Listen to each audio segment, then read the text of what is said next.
प्रिय साथियों, नमस्कार। मैं संजू कुमारी सरोज आप सभी का सरोज संपदा चैनल पर सहृदय स्वागत करती हूँ। यूजीसी नेट जेआरएफ 2025 की तैयारी के तहत paper 2 education top question practice set के रूप में जून 2020 का प्रीवियस ईयर क्वेश्चन का अनुच्छेद से प्रश्न का सेशन साझा किया जाएगा। सेशन पर नए हैं तो kindly support, like, comment, share करें, जिससे एक दूसरे का हौसला अफजाई हो सके और पूरे आत्मविश्वास के साथ सेशन पर बने रहें। तो ज़्यादा देर न करते हुए प्रश्न की ओर चला जाए। प्रश्न है, सबसे पहले अनुदेश दिया गया है कि अनुच्छेद को पढ़कर हमें कैसे पालन करना है। अनुदेश में है, निम्नलिखित अनुच्छेद को पढ़कर प्रश्न का उत्तर दीजिए। कार्यस्थल पर कर्मचारी व पर्यवेक्षक या सहकर्मियों के मध्य विचारों में सहमति के सापेक्ष उनमें मतभेद के फलस्वरूप उन्हें प्रेषित संप्रेषण अधिक कठिन हो जाता है। जब कर्मचारी किसी समस्या या किसी नकारात्मक स्थिति के समाधान को ढूंढने के लिए उन्हें नियोक्ता या सहकर्मियों को संप्रेषित करने की इच्छा रखते हैं, तो ऐसी स्थिति के लिए लौरा का रोल ने कर्मचारियों को उनके हेतु संभव उपायों की एक श्रृंखला प्रस्तुत की है। इसमें निहित एक केंद्रवर्ती विचार यह भी है कि ऐसी चिंतन प्रक्रिया सृजित की जाए जो इस सोच को बढ़ावा दे कि समस्या क्या है तथा इसका सबसे अच्छा हल क्या है। उन्होंने सुझाया है कि कर्मचारी दूसरों की दृष्टि से समस्या को देखे एवं समझे और यह सुनिश्चित करे कि परिस्थिति की वास्तविकता दोनों ही दृष्टि से सही है। यदि ऐसा हो सकता है तो एक ऐसे स्तर का होना पाया जा सकता है जिसमें किसी की प्रतिक्रिया के बारे में कोई निर्णयपरक टिप्पणी न देकर समस्याओं के समाधान को उभारा जा सकता है, बिना किसी भावनाओं को आहत किए एवं संदेह की गुंजाइश किए बिना। संप्रेषण की प्रक्रिया का यही प्रयोजन होता है। अपने स्वयं का प्रति सम्मान, अपने विचारों के प्रति तथा दूसरे के विचारों के प्रति सम्मान। मतभेदों के प्रतिबल के फलस्वरूप तद्भुति का विलोम हो जाना सरलतम है। ऐसी दशा में निर्णयपरक टिप्पणियां केंद्रवर्ती रूप ले लेती है। कोई भी क्लिष्ट वार्तालाप 3 घटकों से मिलकर बनते हैं जो एक ही समय में क्रियाशील होते हैं। प्रथम यह है कि क्या हुआ, ऐसा वार्तालाप जिसमें आप बीती का वर्णन करते हैं तथा दूसरे अपनी आप बीती का अभिरक्षित करते हैं। बजाय इसके कि वे एक दूसरे की आप बीती का गहन रूप से अर्थ निकाले तथा उनके अवदान को रेखांकित करें। द्वितीय भावना प्रधान वार्तालाप प्रायः गैर व्यावसायिक माना जाता है तथा यह कार्यस्थलों निरुत्साहित किया जाता है। इसमें संवेग हमेशा विद्यमान होते हैं एवं समानतः पाया जाता है तथा वह एक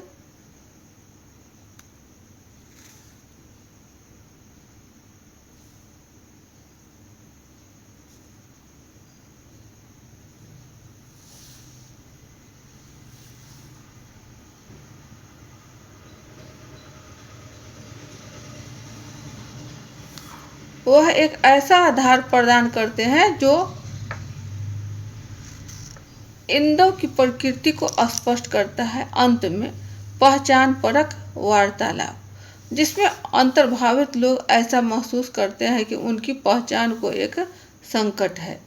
सामाजिक प्रवीणता वाले नेता इन तीनों ही प्रकार के वार्तालाप की छानबीन करते हैं तथा उन्हें एक अधिगम परक वार्तालाप की श्रेणी से रूपांतरित कर सकते हैं। यह है आपका अनुच्छेद, यह है अनुच्छेद पूरा एक, जो ऑनसिन पैसे या इसे कॉम्प्रिहेंशन के नाम से भी जाना जाता है। तो इसे इतने समय तक पढ़ना या समझना बहुत बड़ी काबिलियत नहीं है हमें एनटीए के प्रश्नों का सही उत्तर देने के लिए। सबसे पहले आंसर को हल करने के लिए उसे एक झलक देखते हुए उसके प्रश्न को पहले आत्मसात करेंगे कि प्रश्न में है क्या और उसका आंसर क्या होगा। क्या होगा के लिए जो हमारा आंसर पैसेज है उसे ध्यानपूर्वक देखेंगे, प्रश्न को मिलान करेंगे।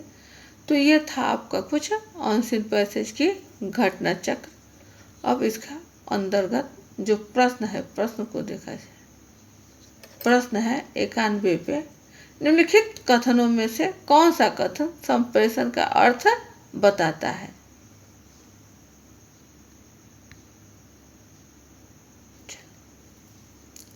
ए, संस्कृति समुदाय व राष्ट्र के प्रति सम्मान। बी, अपने हुआ दूसरों के विचार के प्रति सम्मान।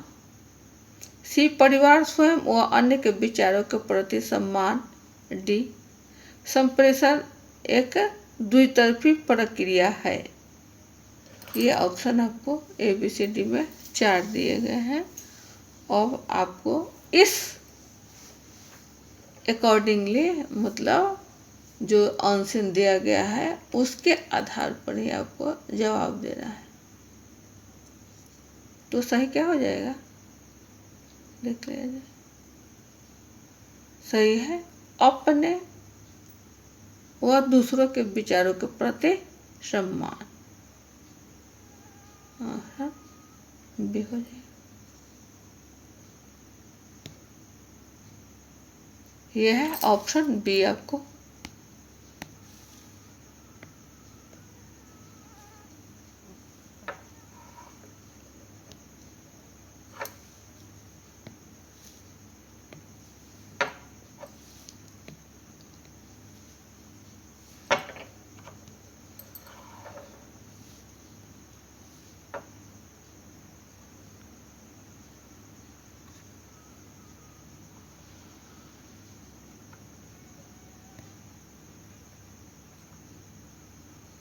चलिए अब 92 पर आएंगे। आंसर से ही प्रश्न लिया गया है और इसी के आधार पर उत्तर भी करना है। किसी नकारात्मक स्थिति में संप्रेषण के लिए निम्नलिखित उपायों में से किन की आवश्यकता होती है। प्रश्न है, इसका ऑप्शन जो है वो है ए, समझदारी को बढ़ाने के लिए चिंतन प्रक्रिया का सृजन। बी, लोगों को दूसरे के दृष्टिकोण से समस्या को देखने योग्य बनाना। सी, जोर से सुस्पष्ट बोलना। डी है, दोनों ढलों के लिए अनिर्णय का परक कार्यक्षेत्र का सृजन करना। ई है, आग्राहक की भाषा को समझना। क्या होगा ABCD में। नकारात्मक स्थिति में संप्रेषण के लिए किसकी आवश्यकता होती है। नकारात्मक,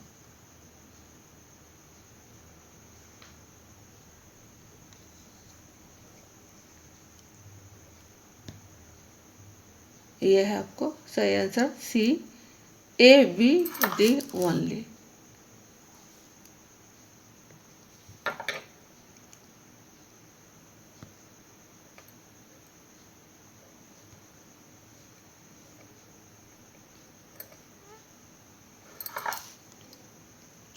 नेक्स्ट है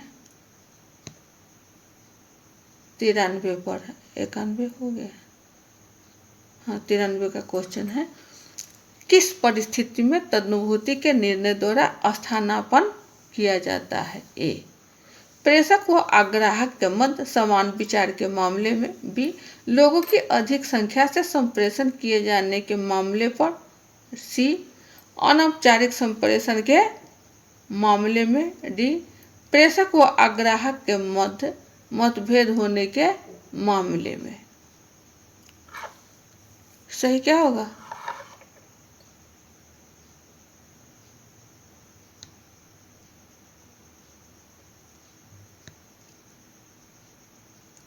यह है आपका ऑप्शन डी। संप्रेषक व आग्राहक के मतभेद होने के मामले में।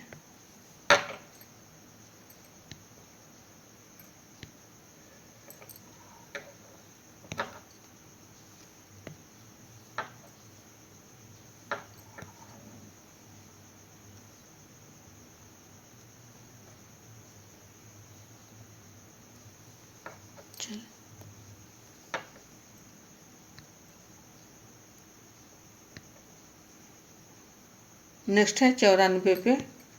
निम्नलिखित स्थितियों में से किस स्थिति में संप्रेषण कठिन हो जाता है? ए, नियोक्ता हुआ कर्मचारियों के मध्य विचारों के मतभेद होने पर। बी, दिए गए कार्य व किए गए कार्य में मतभेद होने पर। सी, कार्यस्थल पर कर्मचारियों के मध्य मतभेद होने पर। और डी है, कर्मचारियों द्वारा बोली गई भाषा में भेद होने पर। यही प्रश्न है, इसका सही आंसर क्या होगा? इसी ऑप्शन से ही हमें ढूंढना होता है, न कि अपने कौशल विवेक से।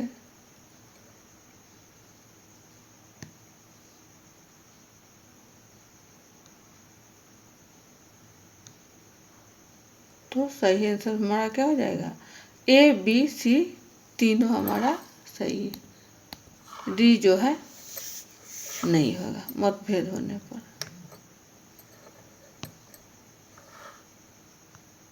ए, बी और सी।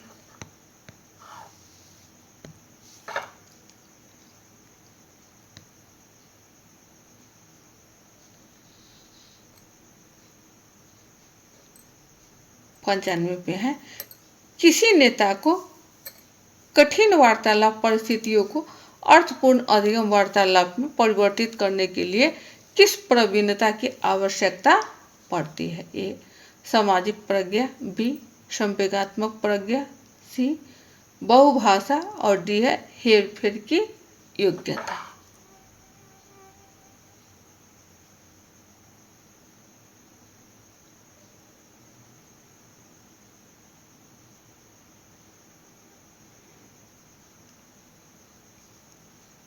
तो सही हमारा क्या हो जाएगा? 95 का संवेगात्मक प्रज्ञा। ऑप्शन बी हो जाएगा।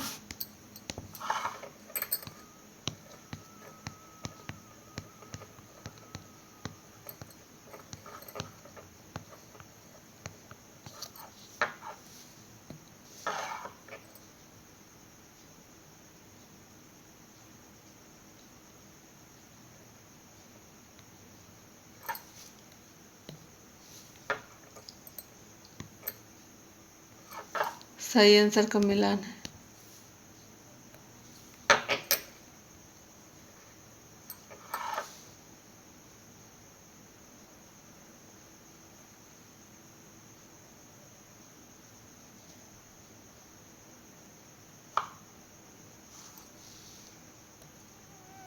तो ये थे आपके इसी अनसिन पैसे से प्रश्न उत्तर चुनने की एक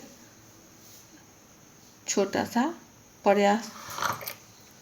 आशा है आपको कुछ न कुछ जरूर समझ में आया होगा और भविष्य के लिए कुछ सिखलाएगा जो धरोहर के रूप में काम आएगा।